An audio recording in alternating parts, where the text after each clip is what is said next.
My name is Cheryl Whitman, and I've spent my entire life being invisible. Tonight was supposed to change that. I stood alone in the corner of the gallery, my fingers wrapped tightly around a glass of cheap champagne. The white walls were adorned with my restored paintings, each one a testament to countless hours of painstaking work. But the room was nearly empty, save for a few wandering art enthusiasts who barely glanced my way.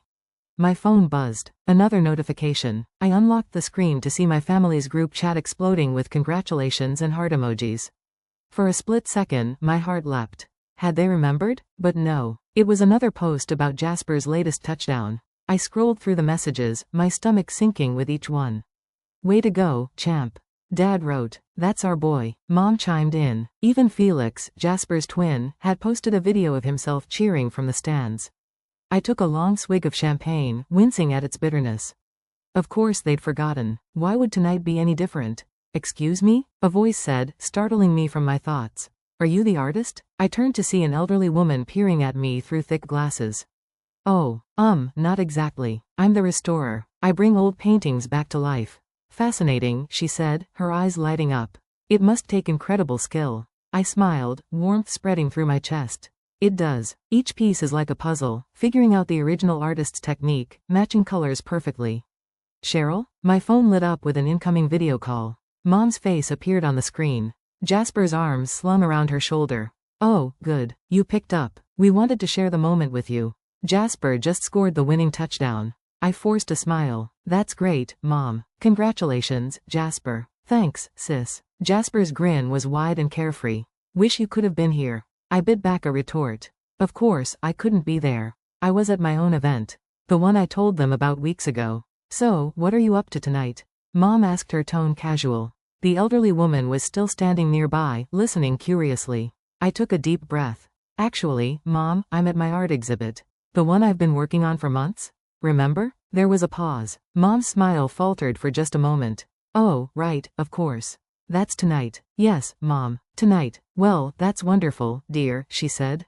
Her voice overly bright. "I'm sure it's lovely. We'll have to stop by next time." "Next time," I echoed. My voice hollow. "Anyway, we should go. There's a celebration dinner for Jasper."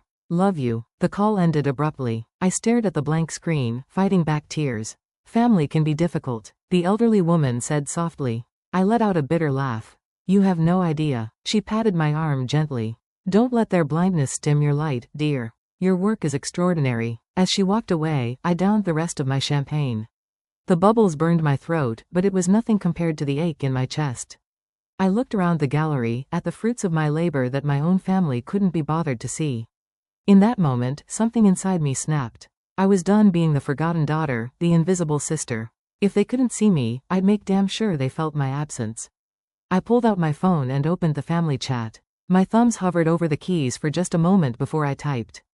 "Congratulations, Jasper. Hope you all enjoy the celebration. Don't worry about me. I won't be around to disappoint you anymore." With a deep breath, I hit send and then blocked every number. It was time to write my own story, one where I was finally the main character. The next morning, I woke with a pounding headache and a hollow feeling in my chest. My phone lay silent on the nightstand, a stark reminder of my impulsive decision. Part of me wanted to take it all back, to apologize and pretend everything was fine. But I knew I couldn't. Not this time. I dragged myself out of bed and headed to the museum, hoping work would provide a much-needed distraction. The quiet halls and familiar scent of oil paints welcomed me like an old friend. I lost myself in the delicate work of restoring a faded landscape, carefully bringing each brushstroke back to life. "Excuse me." A voice interrupted my concentration. "I was told I could find Cheryl Whitman here." I looked up to see a man with tousled dark hair and warm brown eyes. He held a guitar case in one hand and a crumpled flyer in the other. "That's me," I said, setting down my brush. "Can I help you?" He grinned, extending his hand. "I'm Elliot. I saw your exhibit last night. It was incredible." My heart skipped a beat. Someone had actually noticed. "You were there?" "I didn't see you. I came late," he admitted. "But I couldn't stop thinking about your work. The way you breathe new life into forgotten masterpieces. It's like magic." I felt a blush creeping up my cheeks. "Thank you. That means a lot." Elliot's eyes sparkled with genuine enthusiasm. "Your art speaks volumes. It's like you're restoring more than just the paintings." For a moment, I was speechless. No one had ever described my work that way before. Thank you, I manage. That's exactly what I try to do. He nodded, then gestured to his guitar case. I'm a musician myself. I was wondering if you'd be interested in collaborating on a project. Your visual art, my music? I think we could create something really special. I hesitated. Collaborating with a stranger seemed risky, especially given my current emotional state. But there was something about Elliot's earnest expression that made me want to trust him. I'd like that. I found myself saying, why don't we grab coffee and discuss it? As we sat in a nearby cafe, Elliot's passion for his craft was infectious. He spoke of melodies and harmonies the way I thought about color and texture. For the first time in years, I felt truly seen and understood. So, what inspired you to become an art restorer? Elliot asked, sipping his latte. I paused, memories of childhood disappointments flooding back. I've always loved bringing beauty back into the world. I said carefully. Sometimes things get overlooked or forgotten, but that doesn't mean they're not valuable. Elliot's gaze softened. Sounds like there's a story there. I took a deep breath, surprised to find myself opening up. My family, they've never really understood my work. Or me, for that matter. Last night was supposed to be my big moment, but they couldn't even be bothered to show up. That must have hurt, Elliot said gently. I nodded, blinking back unexpected tears. It did, but you know what?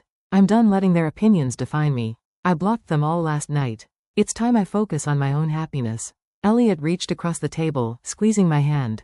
Good for you. It takes courage to stand up for yourself like that. His touch sent a jolt of electricity through me. I looked into his eyes and saw not pity, but admiration and understanding. In that moment, I felt a spark of something I hadn't experienced in a long time. Hope. As we continued talking, making plans for our collaboration, I realized that this chance meeting might be the beginning of something truly special.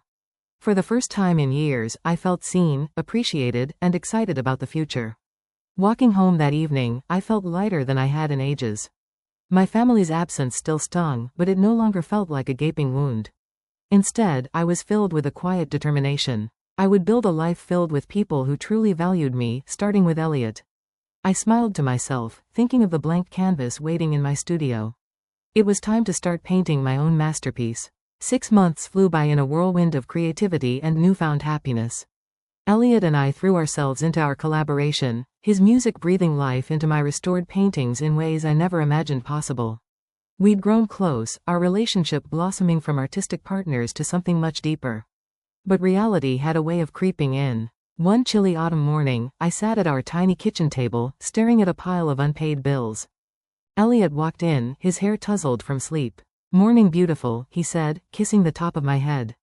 What's wrong? I sighed, pushing the papers towards him. We're barely scraping by, Elliot. The museum cut my hours again and your gigs. He nodded, understanding. I know. We'll figure it out, Cheryl. We always do. I wanted to believe him, but doubt not at me.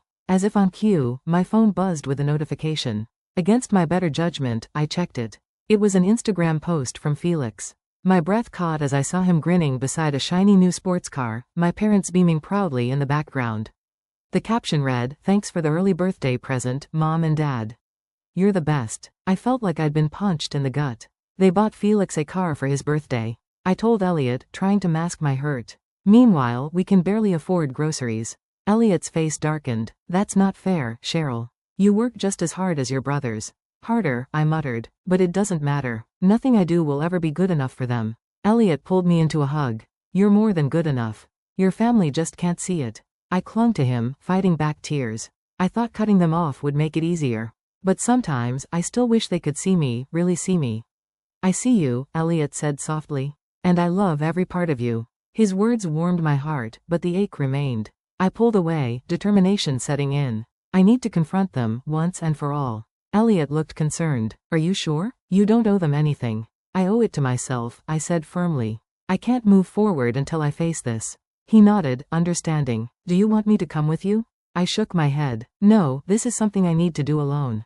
The drive to my parents' house felt surreal. I hadn't been here in months, not since that disastrous night at the gallery. As I pulled into the driveway, memories flooded back. Years of feeling invisible, of striving for approval that never came. I took a deep breath and rang the doorbell. My mother answered, her surprise evident. Cheryl, what are you doing here? We need to talk, Mom. I said, my voice steadier than I felt. She hesitated, then stepped aside to let me in. Dad was in the living room, looking up from his newspaper with a frown. What's this about? He asked. I stood tall, facing them both. It's about how you've treated me my entire life. How you've always favored Jasper and Felix, no matter what I accomplished. Mom's face hardened. That's ridiculous. We love all our children equally. Do you? I challenge. Then why can't you support my dreams the way you support theirs? Why do they get lavish gifts while I struggle to make ends meet? Dad's frown deepened. Your brothers have practical careers, Cheryl. We're just trying to set you up for success. By tearing me down, I shot back. By dismissing everything I'm passionate about. We just want what's best for you. Mom insisted. That, Elliot, he can't provide for you the way a husband should. Anger flared in my chest. Elliot sees me for who I am. He supports my dreams. That's worth more than any amount of money. You need someone who can support you. Not another artist, Mom remarked coldly. Something inside me snapped. No. What I need is parents who love me unconditionally. Who celebrate my accomplishments instead of constantly comparing me to my brothers. But I see now that I'll never have that from you. I turned to leave, my heart pounding. At the door, I paused, looking back at their stunned faces. I'm done trying to earn your approval. From now on, I'm living for myself. As I walked out, I felt a weight lift from my shoulders. The road ahead might be uncertain. But for the first time in my life, I was truly free. I drove home from my parents' house in a daze, my hands shaking on the steering wheel. The confrontation had left me emotionally raw, but underneath the pain, I felt a glimmer of something new. Freedom. Elliot was waiting for me when I got home, his face etched with concern. How did it go? I collapsed into his arms, letting out a shuddering breath. It was awful, and liberating. I told them everything, Elliot. How I've felt invisible my whole life. How they've always favored the twins. He stroked my hair gently. I'm proud of you, Cheryl. That took guts. I pulled back, wiping my eyes. They didn't even try to understand. Mom actually said I need someone who can support me. Not another artist. Elliot's jaw clenched. That's ridiculous. We support each other in ways that matter. I know, I said, squeezing his hand. I told them I'm done trying to earn their approval. From now on, we're living for us. A slow smile spread across Elliot's face. I like the sound of that. Over the next few weeks, we threw ourselves into our work with renewed passion. Elliot landed a regular gig at a trendy downtown bar while I poured my emotions into a series of original paintings. It felt like we were finally gaining momentum. But just as things were looking up, reality came crashing down again. I was at the museum, carefully restoring a delicate watercolor when my boss approached with a grim expression. Cheryl, can I speak with you in my office? My stomach dropped as I followed her. She closed the door behind us, her voice gentle but firm. I'm sorry, but we're going to have to let you go. Budget cuts, you understand. I nodded numbly, barely hearing her reassurances about references and severance pay. As I packed at my desk, my phone buzzed with a text from Jasper. Hey, sis, guess what? Got promoted to head surgeon. Mom and Dad are throwing a huge party next week. You should come. I stared at the message, a bitter laugh escaping my lips. Of course, another celebration I wasn't invited to, another reminder of the golden child I could never be. When I got home, Elliot was pacing the living room, his face pale. Cheryl, we need to talk. What's wrong? I asked, dread settling in my stomach. He ran a hand through his hair. The bar owner called. They're closing down. I'm out of a job. We stood in silence, the weight of our situation crushing down on us. No jobs, mounting bills, and a family that couldn't care less. What are we going to do? I whispered. Elliot pulled me close. We'll figure it out. We always do, remember? But as the days wore on, our optimism began to fade. We scoured job listings, took on freelance gigs, anything to make ends meet. I even swallowed my pride and called my parents, hoping they might offer some help. I'm sorry, Cheryl, my father said, his voice cold. But you made your choice. You can't expect us to bail you out now. I hung up, fighting back tears of frustration. That night, as Elliot and I sat at our kitchen table, surrounded by unpaid bills, I felt the walls closing in. Maybe I started hating the words, even as they left my mouth. Maybe we should consider moving back to my hometown, at least until we get back on our feet. Elliot's eyes widened. Cheryl, no. After everything your family's put you through? I know, I said, my voice cracking. But what choice do we have? We're drowning here. He took my hands in his gaze intense. We have each other. That's all we need. We'll find a way, I promise. I wanted to believe him, but doubt not at me. As we went to bed that night, I stared at the ceiling, torn between my love for Elliot and the harsh realities we faced. Tomorrow, I decided. Tomorrow we'd make a plan. But as sleep finally claimed me, one thought echoed in my mind. How much longer could we hold on before everything fell apart? Despite our financial struggles, Elliot and I decided to move forward with our wedding plans. We couldn't afford much, but we were determined to celebrate our love on our own terms. The morning of the wedding, I stood in front of the mirror in Aunt Lorraine's spare bedroom, smoothing down my simple white dress. It wasn't the designer gal my mother had always envisioned for me, but it felt right. Aunt Lorraine appeared behind me, her eyes misty. "You look beautiful, Cheryl." I turned to hug her. "Thank you for everything, Aunt Lorraine, for letting us have the wedding here, for supporting us." She squeezed me tight. "That's what family is supposed to do, sweetie." A knock at the door interrupted us. To my surprise, my parents stood there, looking uncomfortable in their formal wear. "Can we come in?" Mom asked hesitantly. I nodded, steeling myself. They entered, their eyes taking in my appearance. "You look nice," Dad said awkwardly. "Thanks," I replied, the word feeling hollow. An uncomfortable silence fell. Finally, Mom spoke. "Cheryl, are you sure about this?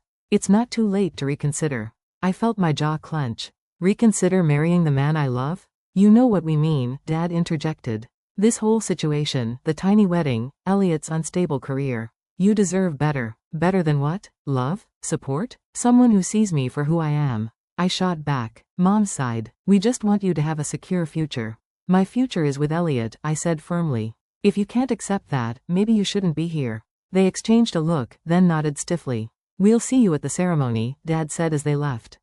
I took a deep breath, fighting back tears. Aunt Lorraine squeezed my shoulder. "Don't let them ruin your day, honey. This is about you and Elliot." The ceremony was small but beautiful, held in Aunt Lorraine's backyard. As I walked down the makeshift aisle, I saw Elliot beaming at me, his eyes filled with love.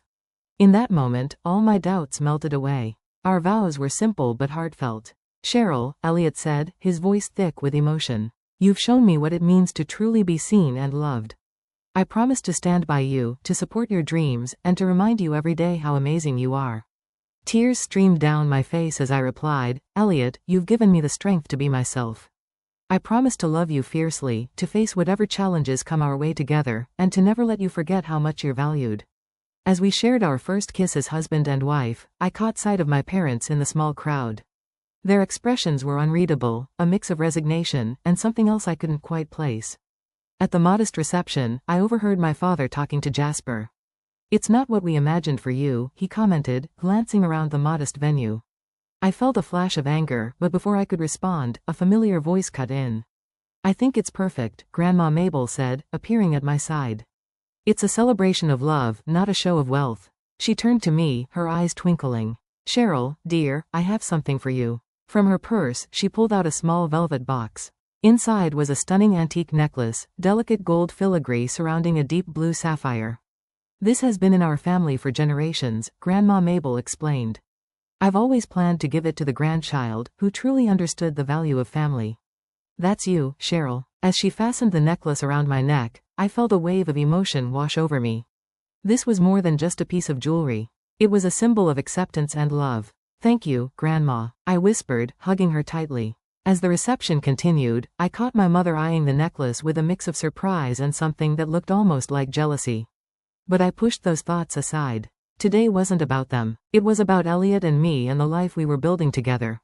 As we danced under the twinkling lights, I felt a sense of peace settle over me. Whatever challenges lay ahead, we would face them together, surrounded by the people who truly loved us for who we were. 3 months after our wedding, Grandma Mabel insisted on hosting a family gathering to celebrate her 80th birthday.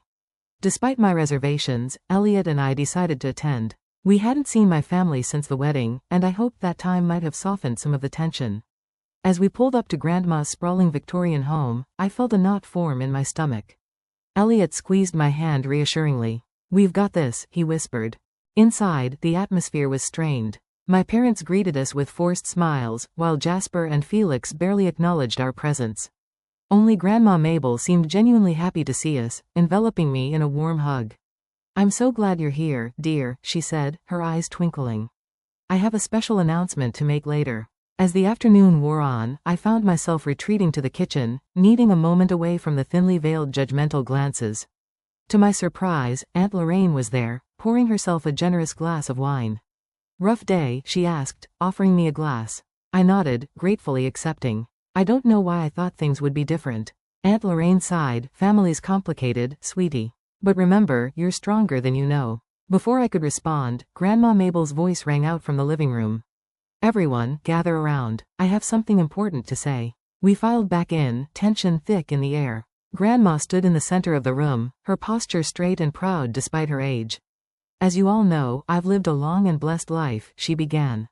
And as I've gotten older, I've been thinking about my legacy, about what truly matters. She paused, her gaze sweeping across the room before landing on me. That's why I've decided to leave my entire estate to Cheryl. The room erupted in chaos. My parents gasped, Jasper knocked over a vase in shock, and Felix's face turned an alarming shade of red. What? Felix sputtered. That's not fair. We're family too. Grandma Mabel held up a hand, silencing the room. Cheryl has always been the one who truly understood the value of family, not in terms of money or status, but in love, support and understanding. She turned to me, her eyes filled with warmth. You've always been there for me, dear. Even when it wasn't easy. You've shown resilience and grace in the face of adversity. You've built a life based on love and passion, not expectations and materialism. I felt tears welling up in my eyes, overwhelmed by her words. Elliot's arm tightened around my waist, a silent pillar of support. This is ridiculous, Jasper interjected. She must have manipulated you somehow. Grandma's eyes flashed with anger. I may be old, Jasper, but I'm not senile. This is my decision, and it's final. My mother stepped forward, her voice trembling. Mom, please, think about what you're doing. Cheryl doesn't need Dash. Doesn't need what, Evelyn? Grandma cut her off. The support you've never given her. The recognition of her worth that you've always denied her. The room fell silent, the weight of years of unspoken resentment hanging heavy in the air. I found my voice at last. Grandma, I don't know what to say. Thank you doesn't seem enough. She smiled, taking my hands in hers. You don't need to say anything, dear. Just promise me you'll use this to build the life you've always dreamed of. The life you deserve. As I nodded, tears streaming down my face. I caught sight of my brothers. Their expressions were a mix of shock, anger, and something that looked almost like regret. My father cleared his throat. Mabel, surely we can discuss this. There must be a more equitable solution. Grandma's voice was steel. There's nothing to discuss, Martin. My mind is made up. As the reality of the situation sank in, I could feel the shift in the room. The looks directed at me changed from dismissal to barely concealed resentment. I knew that this moment, while validating, would irrevocably change my relationship with my family. Elliot's voice was low in my ear. We should go. I nodded, suddenly feeling suffocated by the tension. As we made our way to the door, Grandma Mabel's words echoed in my mind. This was more than just an inheritance.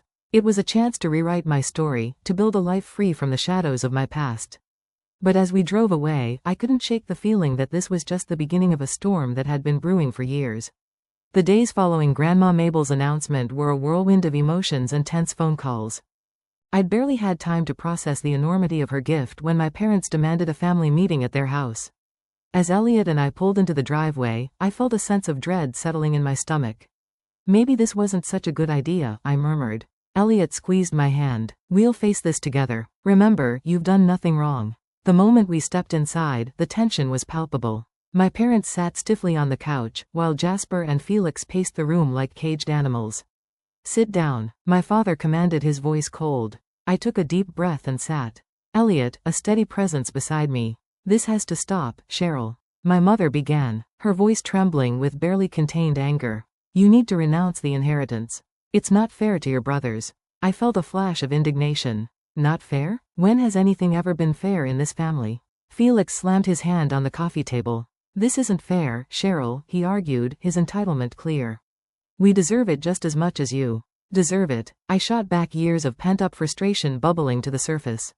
What exactly have you done to deserve it? Besides being the golden children who could do no wrong. Jasper stepped forward, his face red. That's rich coming from you. Always playing the victim, never taking responsibility for your own failures. Failures? Elliot interjected, his voice sharp.